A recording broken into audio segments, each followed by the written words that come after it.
할렐루야, 안녕하십니까? 오늘은 제5과 구원, 성숙, 헌신에 대해서 하나님의 은혜를 여러분과 함께 나누고자 합니다. 공부 잘하는 학생들은 복습, 예습을 잘하죠. 그래서 우리도 한번 복습해 보겠습니다. 제일 첫 주에 예수님의 제자됨에 대해서 가장 중요한 것이 있었는데, 그것은 예수님의 부르심과 관심사가 우리 삶 속에 최고의 우선순위가 되어야 된다 하는 것을 나누어 드렸습니다. 어느 정도였는가 하면, 부모님 장사 지내고 돌아오겠습니다 그랬는데도 예수님께서는 그건 죽은 자들로 하고 너는 나를 따르라 그럴 정도로 우선순위를 강조해 드렸습니다. 그 다음에 두 번째 주에는 예수님께서 내 삶의 주인이 되는 삶에 대해서 나누었었죠. 그 내용의 핵심은 무엇이었는가 하면, 나에게 있는 모든 것, 그게 주님의 것이고, 또 주님이 사실은 그 모든 것이 가능하도록 공급해 주셨다는 것이었습니다. 따라서 삶의 주권자 되시는 주님에 향해서 모든 것을 집중해야 되는 삶에 대해서 나누었죠. 세 번째 주에는 하나님의 사랑에 대해서 나누어 드렸습니다. 그 하나님의 사랑에서의 가장 큰 핵심은 하나님이 사랑이면서도 동시에 공의이시기 때문에 투기하시고 보복하시는 하나님이라는 것, 균형에 대해서 저희가 나누어 드렸습니다. 네 번째 주에는 시험을 이기는 삶에 대해서 나눴죠. 시험을 이기는 삶에서 가장 중요한 것은 하나님께서 우리가 감당할 수 있는 시험만 주시고 감당치 못할 시험은 허락지 아니하신다는 것이었습니다.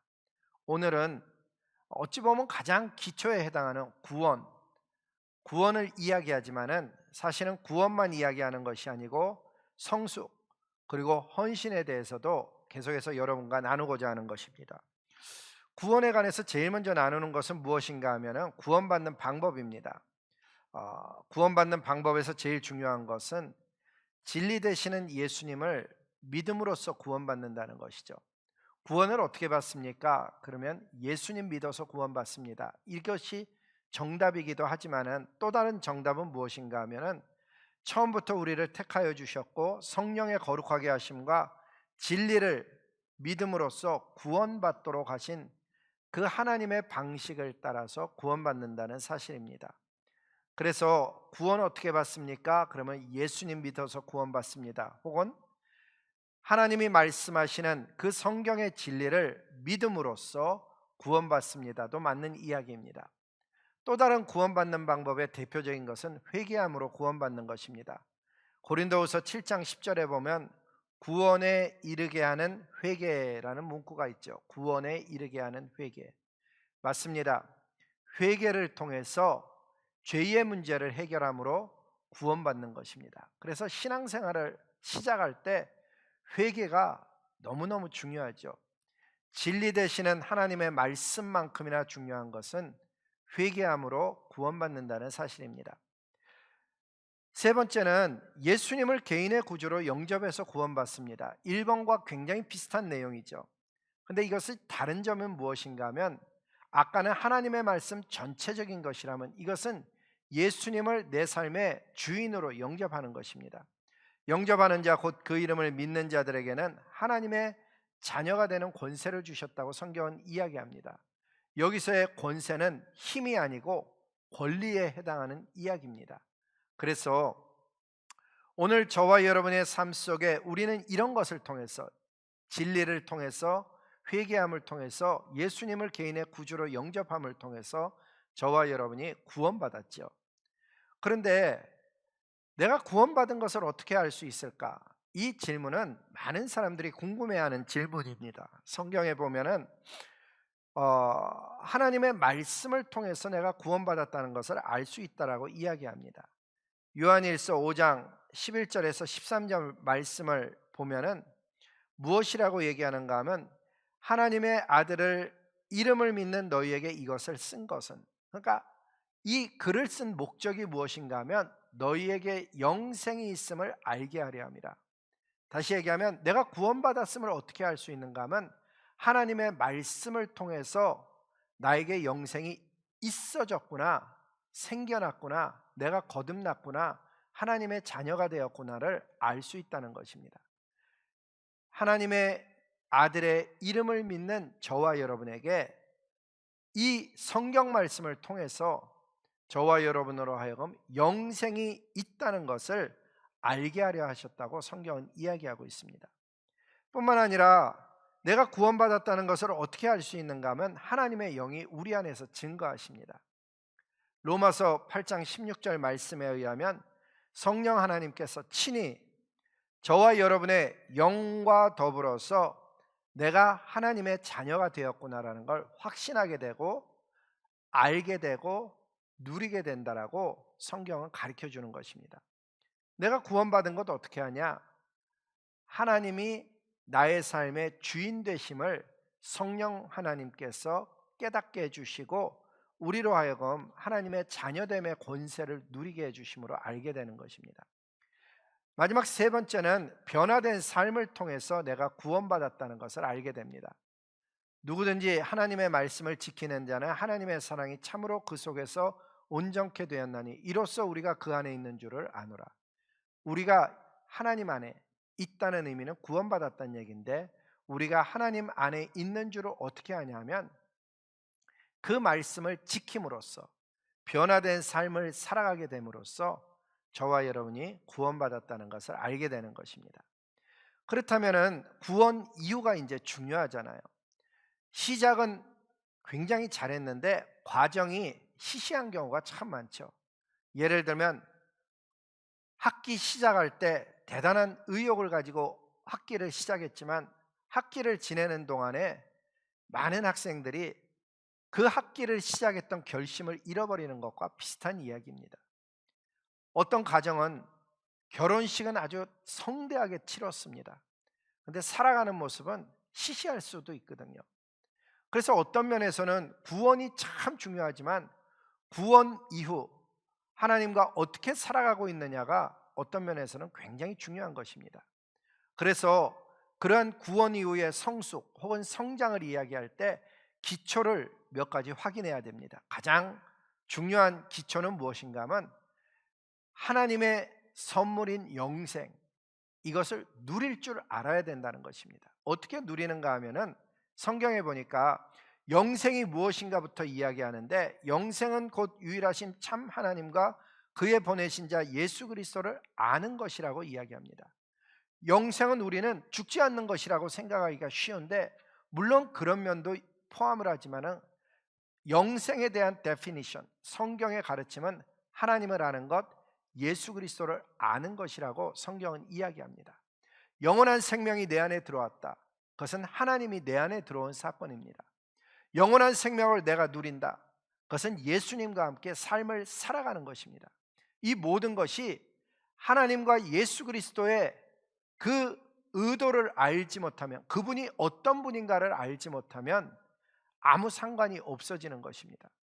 소망하기는 나를 구원시켜서 종으로 삼고 군사만 삼고 일만 시키는 것이 아니고 자녀됨으로써, 하나님의 자녀됨으로써 누리는 영역이 있을 뿐만 아니라 예수 그리스도의 친구가 되어짐으로써 누리는 영역이 있다는 것입니다.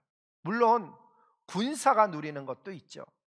여러분, 신앙생활하면서 하나님의 선물인 영생, 이거를 잘 누리는 사람은 하나님의 거룩하심, 하나님의 영원하심, 하나님이 무소부재하심, 전지전능하심, 어느 곳에나 편재하심 등을 누리는 사람임을 알 수 있다 하는 것입니다. 뿐만 아니라 하나님의 선물인 풍성한 삶을 누리는 것이 참 중요합니다. 하나님이 어떤 분인가를 아는 데서 오는 것이죠. 전도서 3장은 이런 이야기를 하죠. 먹고 마시는 것, 수고함으로 낙을 누리는 것. 어찌 보면은 영적인 활동 같아 보이지가 않죠. 그런데 이것이 영생처럼 하나님의 선물이라는 것입니다. 하나님이 선물로 우리에게 주신 거예요. 주신 것은 받아야 되는 거고 누려야 되는 거죠. 근데 이걸 다 누리느냐? 그렇지 않습니다. 여러분, 안 믿는 사람도 잘 먹고 잘 사는 사람이 있거든요. 근데 믿는 사람이 수고하고 낙을 누리고 먹고 마시는 것에 대해서 낙을 누리지 못하고 늘 긴장하고 늘 말세만을 생각하고 늘 어딘가에 묶인 것처럼 제약을 받고 살아가는 것, 그것은 하나님이 의도하신 바가 아니라는 것을 알 수 있기를 바랍니다.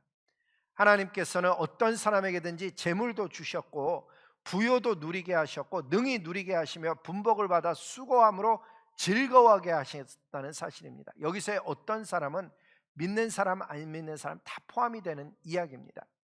하나님의 주신 영생의 삶을 누리지를 못하고 그저 가난하게만 살고 그저 수고만 하고 그저 매일 금식만 하고 매일 철야만 하는 것이 영생을 누리는 삶이 아니라는 것을 저와 여러분이 깨달아야 되는 것입니다. 왜냐? 신앙은 종교가 아니기 때문입니다.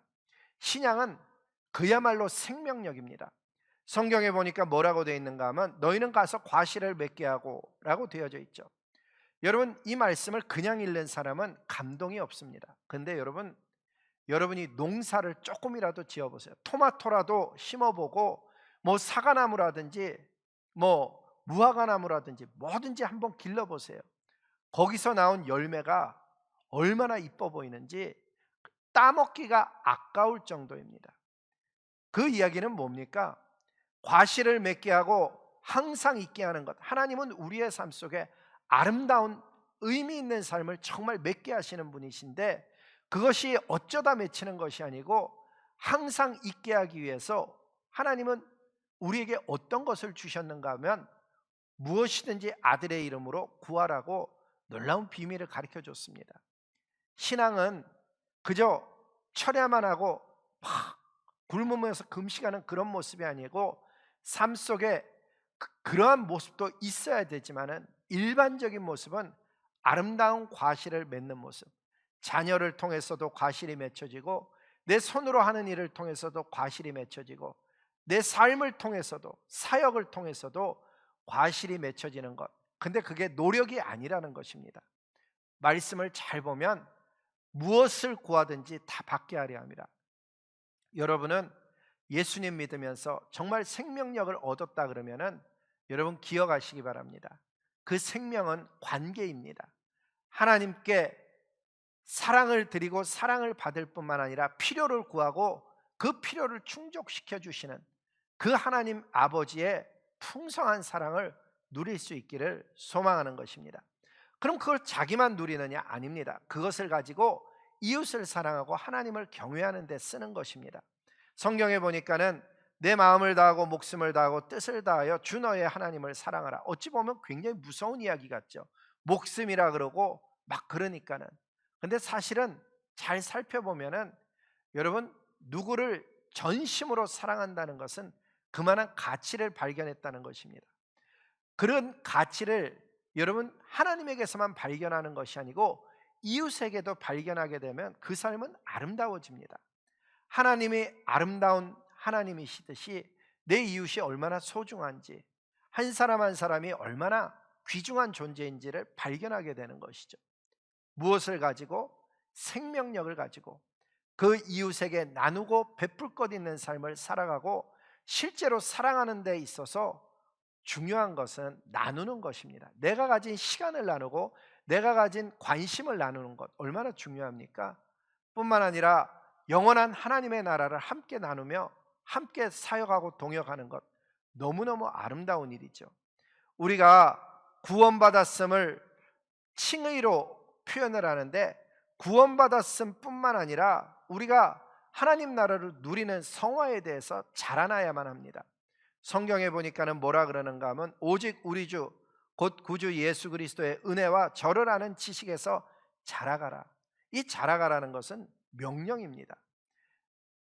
예수님을 아는 지식에서 자라나야만 되는 것입니다. 그래서 그 자라나는 방식이 꼭 뭐와 비슷한가 하면 갓난아이들 같이 순전하고 신령한 젖을 사모해서 그 젖을 먹고 자라나는 것인데 제가 저희 손자를 보니까 말이죠, 우리 딸이 손자기를 낼 때니까 우리 손자가 막 앙앙대고 울어요. 배고프다고. 근데 그 배고픈 아이에게 아무리 재미있는 게임기를 갖다 줘도, 아니 돈을 갖다 줘도 아이는 울음을 멈추지 않습니다. 언제까지?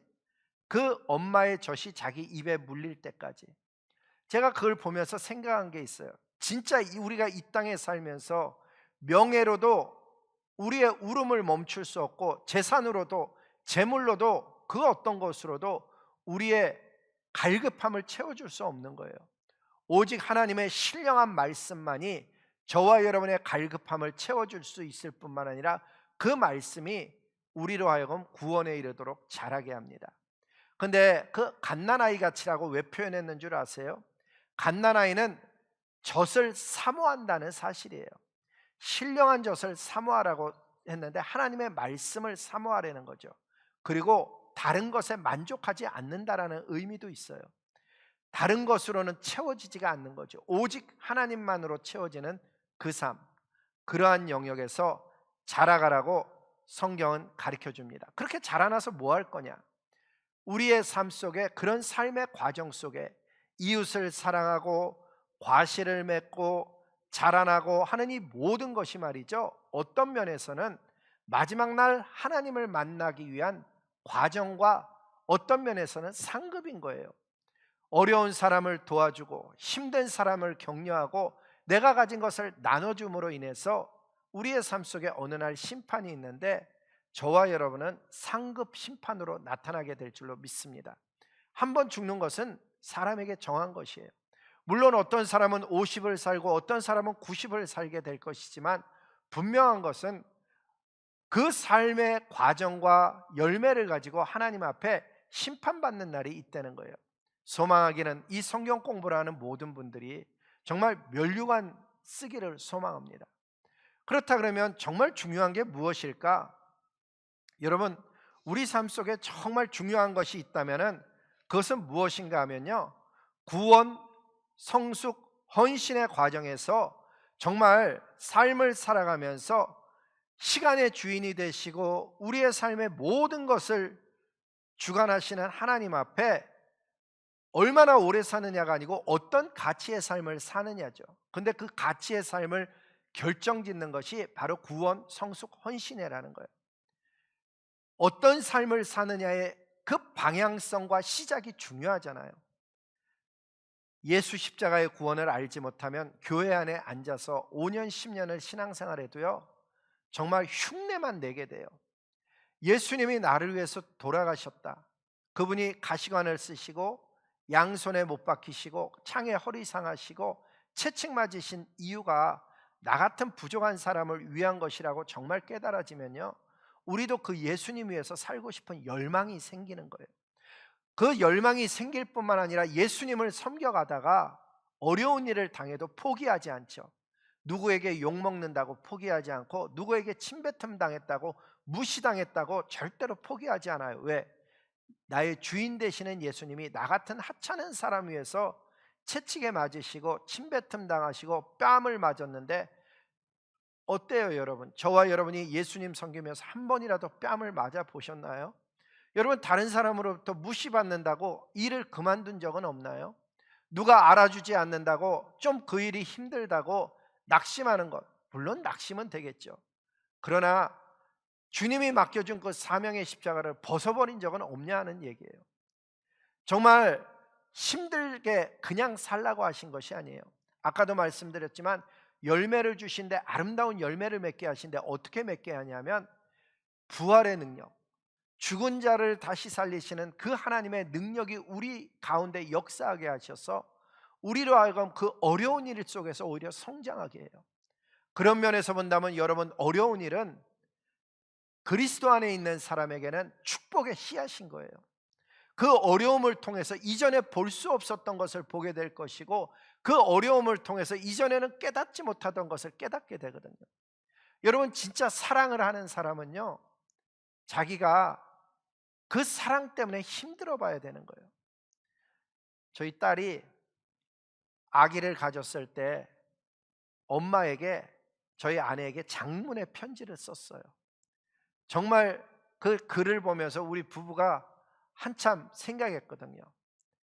자기가 아기를 가져보니까 그렇게 좋아하는 커피도 못 마시고 잠을 잘 때도 불편하고 정말 하고 싶은 것 잘 못하는데, 자기를 이 세상에 있게 한 그 엄마의 사랑을 언제 깨달았는가 하면 자기가 아기를 가지면서 깨달은 거예요. 여러분, 고통이 그냥 고통이 아닌 거예요. 내가 배가 고파봐야 다른 사람 배고플 때 정말 이해하는 사람이 되는 거죠. 내가 그렇게 배고파 보지 않으면, 그렇게 경제적으로 어려워 보지 않으면 어려운 사람을 피상적으로밖에 이해하지 못하는 것이에요. 정말 성숙해 간다는 것이 무엇인가 하면 이해한다는 이야기거든요. 하나님의 마음을 이해하고 내 옆에 주변에 살아가는 사람들의 이야기를 이해할 수 있는 사람. 근데 단순히 이해만 하려는 게 아니에요. 하나님의 말씀은 죽은 자를 다시 살리시는 하나님의 능력이 너희 안에 있으니까 그 하나님의 능력을 사용해서 넘어진 자는 일으켜주고 무릎이 약하여진 자는 강하게 하라는 것이죠.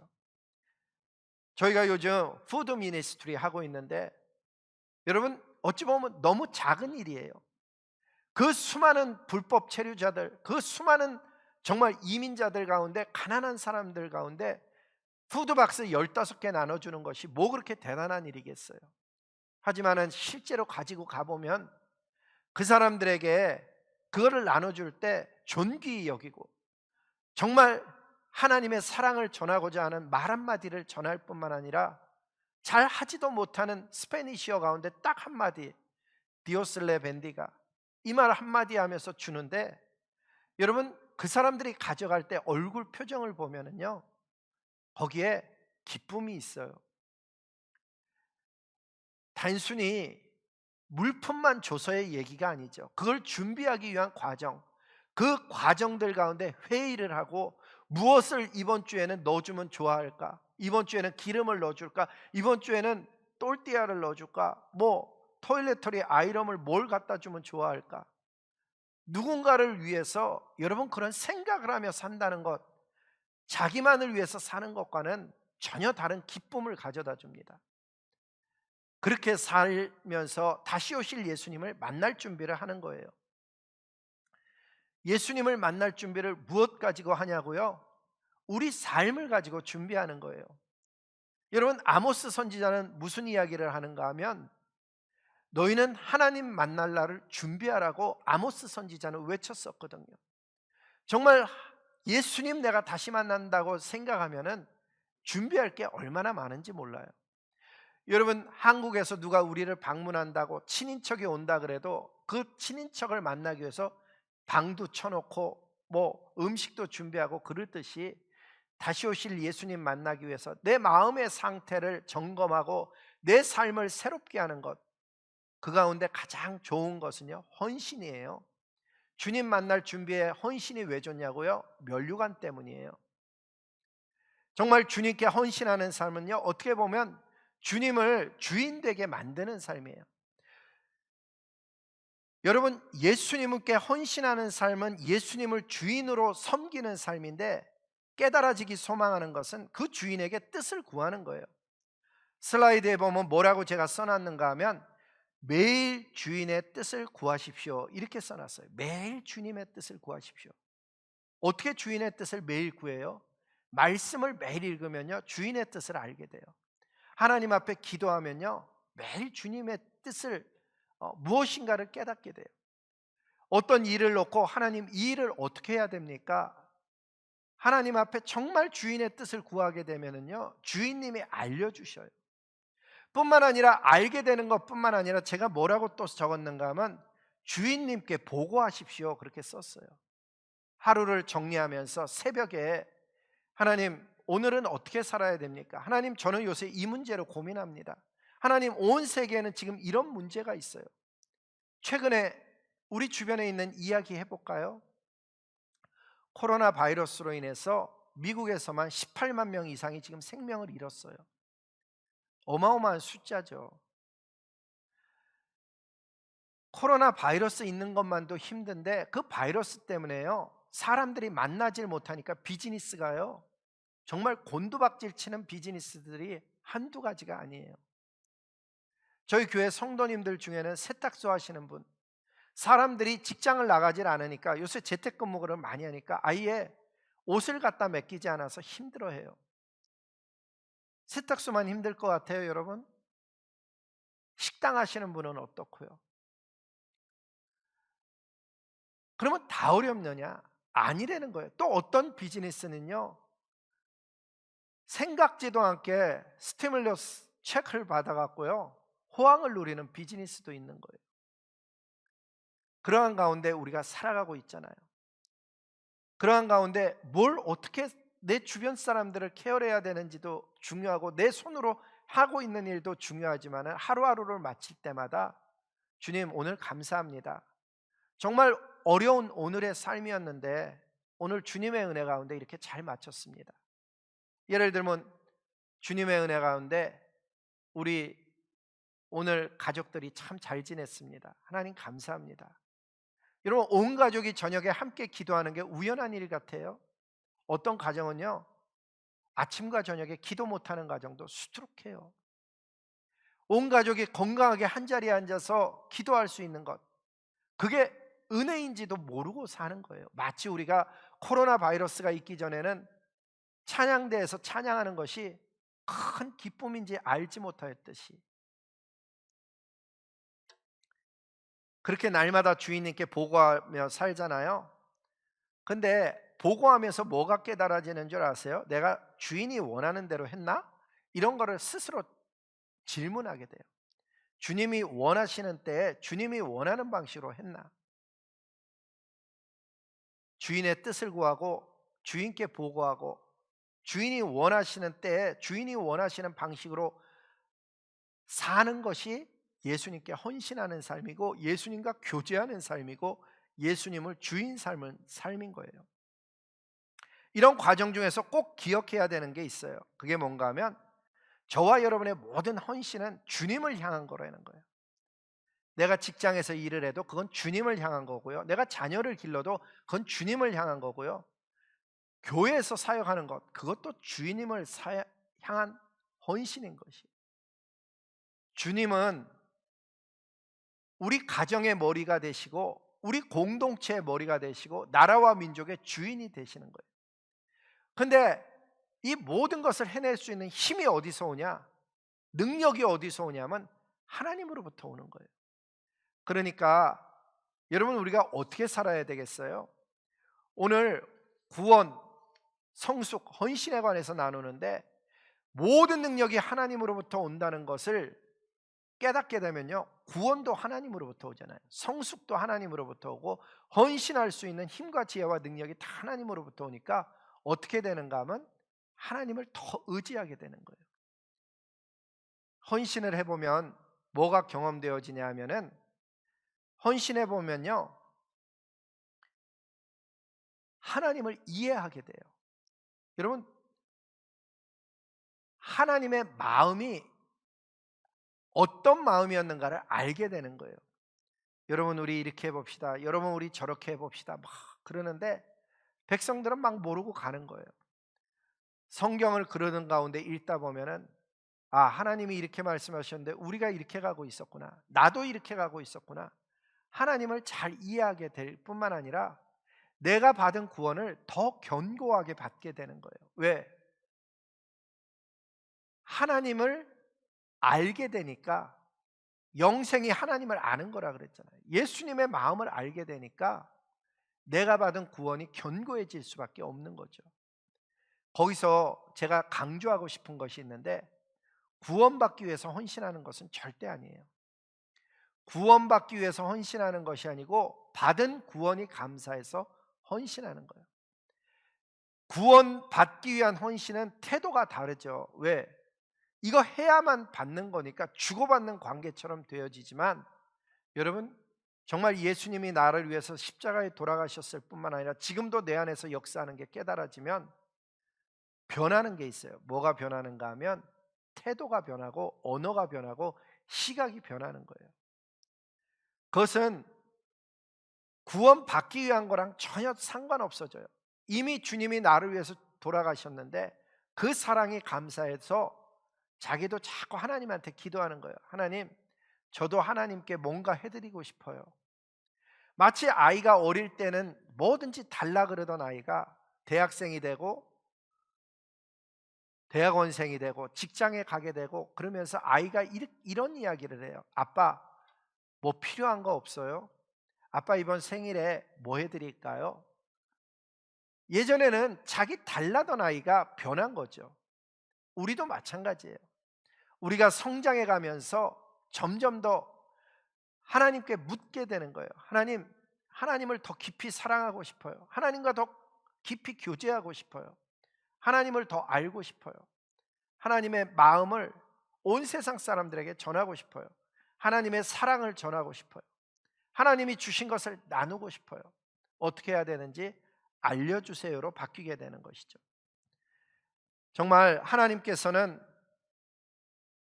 대단한 사람을 쓴 게 아니에요. 잘 보면 의지하고 순종하고 믿는 사람들을 사용해서 아무것도 아닌 인생을 세상이 감당치 못하는 강한 자들로 세워주신 거예요.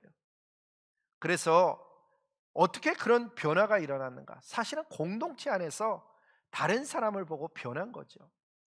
저도 생각해 보면 학생 시절에 제가 좋아했던 선생님 보면서 나도 크면 저런 선생님 됐으면 좋겠다. 선배를 보면서 나도 저렇게 헌신해야지. 보고 배운 거예요. 공동체 속에서 오늘도 우리 주변에는 많은 사람들이 살아가고 있어요. 어떤 사람은 너무 즐겁게 살아가죠. 어떤 사람은 너무 바쁘게 살아가요. 반면에 어떤 사람은 우울하게 살아가고요. 어떤 사람은 하루하루를 힘겨워해요. 여러분, 그런 공동체를 주신 분은 하나님이셔요. 그런 사람을 보게 하신 분이 하나님이셔요.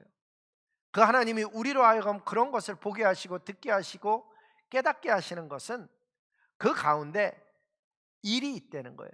사역이 있다는 거죠. 그 사역은 하나님과 함께하는 정말 익사이딩한 일인 거예요.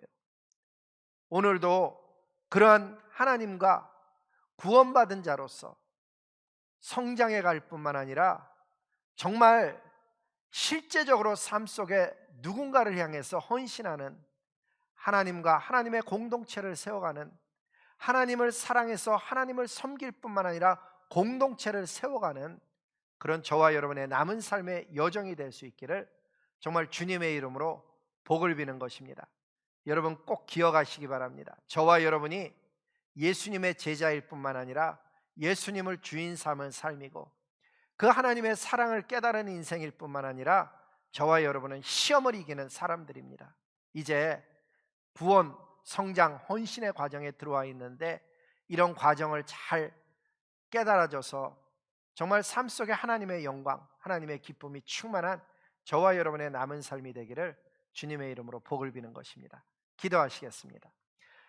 왕이신 아버지 하나님, 참으로 감사합니다. 아무것도 아닌 인생을 부르셔서 자녀 삼아 주신 것만도 놀라운 사건인데 하나님 나라가 어떠하신 것인지를 깨닫게 하시고 우리 주변 사람을 볼 수 있는 눈과 마음을 열어주실 뿐만 아니라 그러한 모든 사람들을 섬길 수 있고 변화시킬 수 있는, 상황을 뒤바꿀 수 있는 힘과 지혜와 용기를 공급해 주시니 주님 그 은혜를 감사를 드립니다.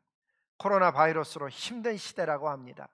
근데 이 힘든 시대가 오히려 성장하는 시대가 될 수도 있고 오히려 이러한 시대가 축복의 기간이 될 수도 있음을 깨닫사오니 여호와 하나님, 그러한 여정을 잘 걸어가는 저와 우리 성도님들의 남은 삶 되게 도와주시옵소서.